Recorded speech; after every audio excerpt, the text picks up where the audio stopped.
Um defeito de cor. Capítulo 7. Continuação. Adiamentos.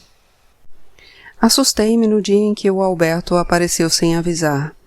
De tão entretida com a chegada dos mussurumins, eu tinha me esquecido de mandar dizer que a padaria já estava alugada. Por sorte, estavam todos dentro da loja, e eu disse apenas que eram amigos do Fatumbi, gente de confiança. Achei que ele fosse se importar se soubesse que eram mussurumins e, dos mais importantes, que estavam em São Salvador para ajudar a preparar uma rebelião. Quando eu pensava em rebelião e no Alberto, que era uma pessoa branca e boa, mesmo com os defeitos todos, tentava imaginar quantos outros brancos também seriam punidos injustamente, como era o caso da sinhazinha, do Dr. José Manuel e do Padre Heinz. Quantos brancos já não tinham perdido seus negócios e a vida de pessoas queridas, mesmo sendo contra a escravidão? Eu não tinha coragem de falar sobre isso com ninguém. Muito menos sobre culpar as rebeliões pelo fim da minha união com o Alberto, porque foi só para ficar mais tranquilo que ele tinha se casado com uma brasileira. Isso tudo eu pensava quando via vocês dois brincando, sentados sob a esteira aberta no quintal, um de frente para o outro como se fossem duas crianças. Eu tinha vontade de cuidar das duas, e por mais que tentasse odiar meu pai pelo que ele tinha feito, por mais que tentasse culpá-lo pela vida que estávamos levando fora do sítio, na verdade, tudo o que eu queria era esquecer as mágoas e voltar a tê-lo por perto. Ele parecia me olhar com o mesmo desejo, mas, por medo de ser rejeitado, nenhum dos dois tinha coragem de tomar a iniciativa de dizer que, apesar de tudo, ainda havia o querer bem. Ele gostou bastante quando contei sobre os negócios dos charutos, dizendo que era um produto que sempre venderia bem, principalmente se fosse de boa qualidade e pudesse ser oferecido aos mais ricos, que não deixavam de fumar um bom charuto, mesmo se tivessem que economizar outras coisas.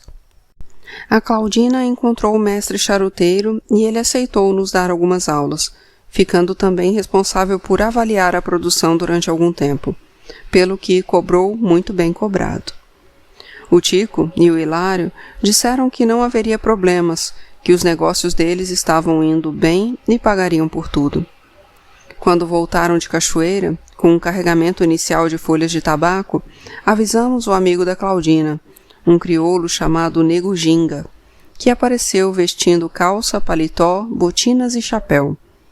Ele fazia bem o tipo do qual ela gostava, solerte, com jeito de quem se achava o melhor em tudo que fazia. Primeiro, achamos que ele estava querendo nos enganar ao dizer que a fabricação de charutos não era nada do que estávamos pensando, que não ia sair mais do que um cigarro dos mais vagabundos se não tivéssemos os instrumentos e os produtos certos, além de conhecermos bem as técnicas. Mas depois, à medida que explicava cada processo, percebemos que entendia mesmo e que o nosso sonho de ficarmos ricos depressa teria que ser adiado. O Nego Ginga se ofereceu para ir com o Tico e o Hilário até o Recôncavo, apresentá-los a alguns fornecedores e até arrumar para que os dois passassem alguns dias em uma fábrica, vendo como tudo funcionava. Ficamos frustrados, mas, com certeza, aquela seria a melhor maneira de começar, aprendendo a fazer direito, e a viagem ficou marcada para dentro de 2 semanas. Foi bom que acontecesse assim, que eu não tivesse mais nada para fazer a não ser esperar, e, portanto, tivesse tempo para amenizar toda a dor quando seu irmão nos deixou. Mais um abicu. Os mussurumins tinham chegado havia menos de 1 mês, e foi o Mussé quem entrou em casa com um banjocô nos braços. Ele não teve culpa alguma, mas acho que o instinto materno já tinha me avisado que seria portador de más notícias, por causa da antipatia inicial. Eu estava na cozinha, ajudando a Malena, e ouvi vozes de crianças cantando e festejando, e na hora soube que era para o seu irmão, principalmente quando reconheci a voz do Cocumo. Depois de tanto tempo, era uma voz da qual eu nem sabia ser capaz de lembrar, mas a reconheci como se tivesse ouvido Kokumo conversar comigo ainda naquele dia. Parei o que estava fazendo. A Malena perguntou o que tinha acontecido e acho que repeti 2 ou 3 vezes as palavras meu filho.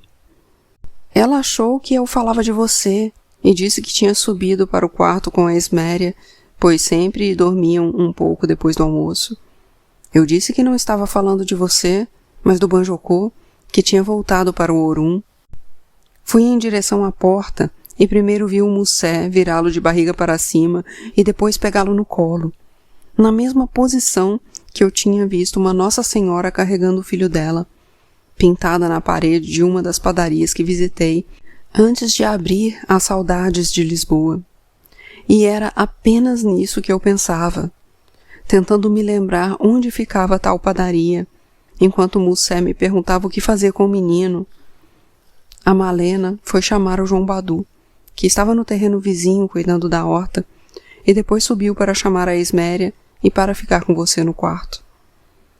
Só quando consegui me lembrar que a pintura ficava em uma padaria grande que havia no beco do Moçambinho, foi que me vi parada, sozinha do lado de fora da porta, com os mussurumins agachados à minha direita, fazendo aquelas orações em que todos falavam ao mesmo tempo.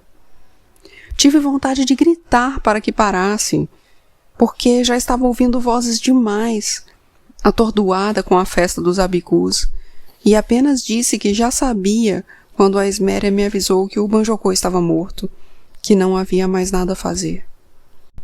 Ela estava quase desmaiando e precisou ser socorrida pela Fátima e pela Binta, que a levaram para um dos quartos, enquanto a Safia me alisava o rosto e dizia que eu precisava ser forte.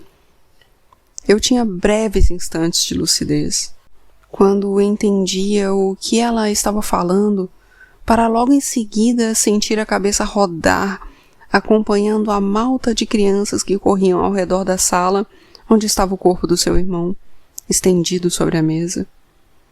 Os gritos das crianças se uniam à reza dos mussurumins e tudo ficava muito confuso.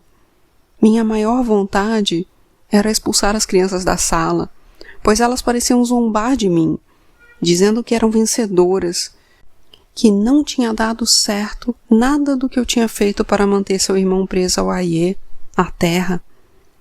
Para espanto de todos, foi exatamente o que eu fiz, pegando uma vassoura e usando-a como arma, varrendo furiosamente cada canto da sala. Aos poucos, voltei a perceber as pessoas ao meu redor, a Safia, o mestre Agostino, o Adriano, o Jongo, o Fatumbi e o João Badu. Como se eu precisasse primeiro sentir a tristeza delas, para depois poder suportar a minha. E só então olhei para o Banjocô. Na mesa já havia uma enorme poça de sangue, e o corpo me pareceu tão gelado quanto a lâmina da faca que estava ao lado dele, a mesma que minutos antes estivera enterrada em seu peito. As pessoas se perguntavam o que tinha acontecido, e eu ouvi quando, depois de interrogar o Mussé, o Fatumbi começou a explicar. Mas eu pegava apenas pequenos pedaços da história, sem conseguir entendê-la por inteiro. Pensava apenas que o seu irmão estava morto e eu era culpada pela morte dele, por não ter feito todas as cerimônias para afastar os abicus, por achar que depois dos 7 anos ele não corria mais perigo, por não estar junto dele para protegê-lo daquela faca.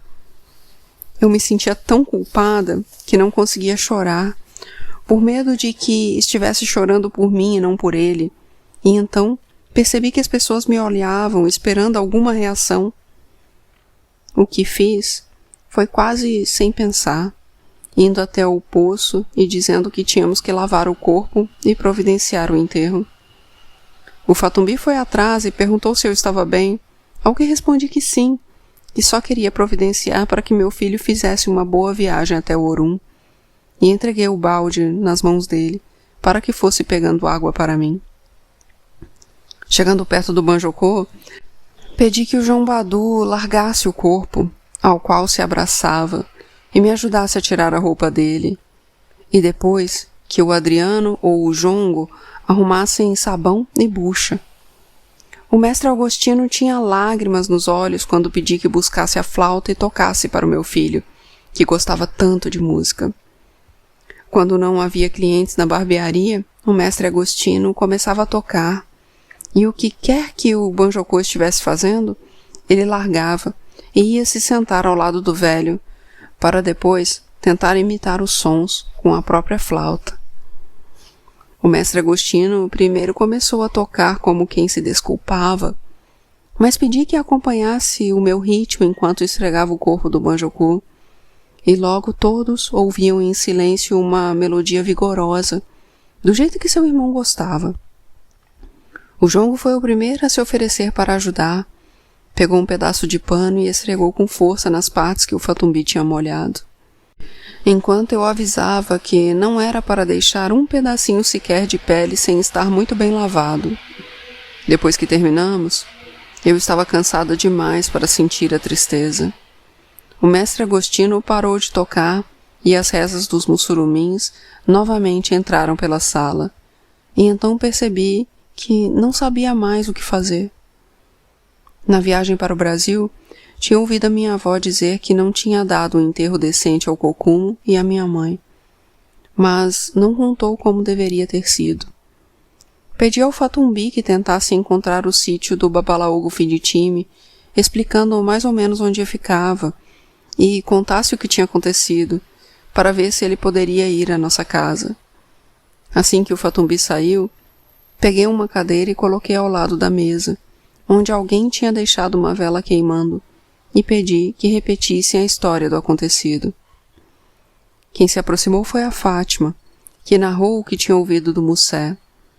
O banjocô e 2 amigos estavam brincando na rua quando foram até a porta da padaria e começaram a mexer nos presentes que os mussurumins sempre deixavam para um mala Abubacar, entre os quais havia uma faca. O banjocô estava com ela na mão quando ouviram barulho dentro da loja e saíram correndo, com medo de serem repreendidos. E alguns passos adiante meu filho tropeçou e caiu sobre a faca, que o atingiu bem no coração. Era uma faca de sacrificar carneiros, com a lâmina afiada e pontuda, mortal quando encontra o caminho certo. O Mussé estava do lado de dentro da loja, perto da porta, quando ouviu os gritos e saiu para ver o que estava acontecendo. Encontrou os 2 meninos debruçados sobre o banjocô, chamando por ele, e quando percebeu que pretendiam sair correndo, segurou um deles pelos braços até conseguir entender o que tinha passado antes que a porta fosse aberta. O restante eu mesma tinha visto.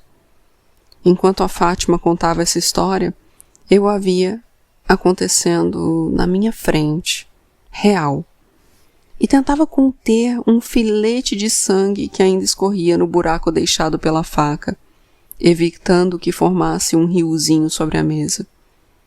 Consolava-me saber que naquele momento o banjocô estava voltando para junto da minha mãe e da minha avó, que cuidariam muito bem dele, que ainda poderiam brincar com o Kokumo e a Taiwo. Mas também senti um grande medo de que a Sinhá ficasse sabendo do acontecido e me cobrasse pelo descaso com que tinha cuidado do meu filho, permitindo que morresse de maneira tão boba, justo ele, a quem ela pretendia dar um futuro. Era das muitas cenas dele com ela que eu me lembrava enquanto a noite ia chegando e as pessoas começaram a me deixar sozinha na sala, aparecendo de vez em quando para saber se eu precisava de alguma coisa. Os mussurumins me deram comida que eles mesmos tinham preparado, e o mestre Agostino colocou uma flauta entre as mãos do banjocô e quis saber se eu gostaria que tocasse mais algumas músicas. Fiquei aliviada quando vi o Babalaogo Fiditime descer de uma cadeirinha junto com Fatumbi, porque não conseguia mais suportar os olhares que perguntavam se eu não ia fazer mais nada. Pedi a todos que nos deixassem sozinhos. E o Babalaogo Fiditime cantou um ponto para o meu filho, ou melhor, para Oxóssi, e depois rezou alguns oriquis. Disse que a morte não era motivo para tristeza, mas isso era difícil de evitar quando o morto era muito jovem. Quando as pessoas morrem velhas, e principalmente se deixam filhos, a viagem para o Orum é motivo de festa.